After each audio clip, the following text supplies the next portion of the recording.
There's something oddly comforting about police sirens. Not in real life. In real life, that just means stress and a bad afternoon.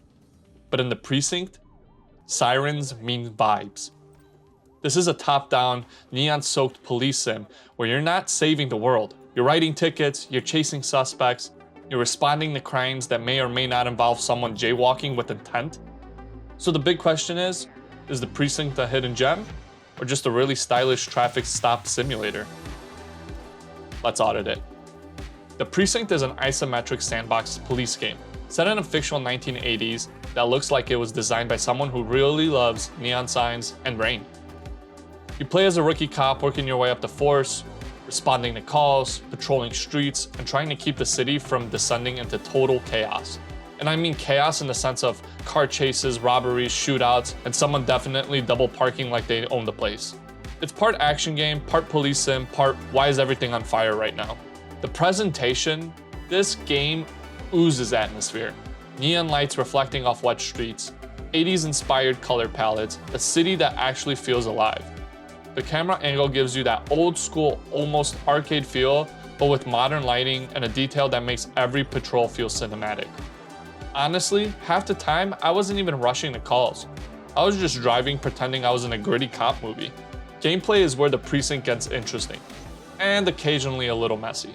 You'll respond to dispatch calls, chase suspects on foot or by car, arrest people peacefully or not peacefully, write tickets, call for backup, and here's the cool part.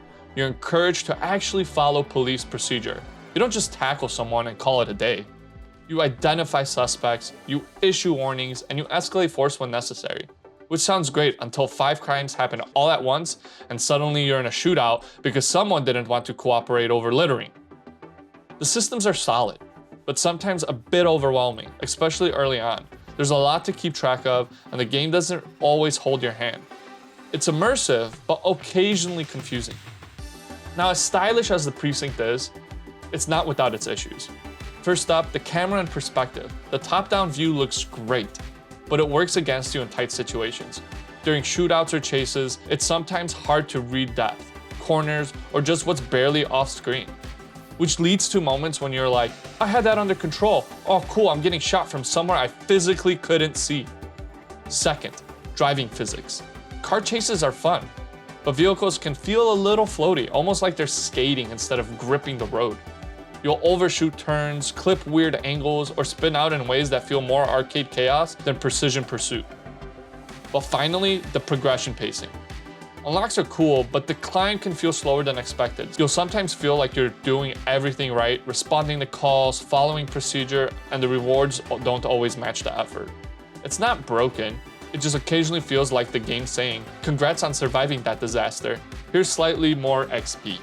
So, is the precinct worth your time? If you like sandbox games, systemic gameplay, a strong atmosphere, then yes, absolutely. This isn't a power fantasy though. You're not a superhero, you're a cop doing a job. Sometimes boring, sometimes intense, sometimes widely out of control, sometimes fun, sometimes like shit. And honestly, that's what makes the precinct interesting. Stylish, immersive, and ambitious. Just a few rough edges away from being something really special.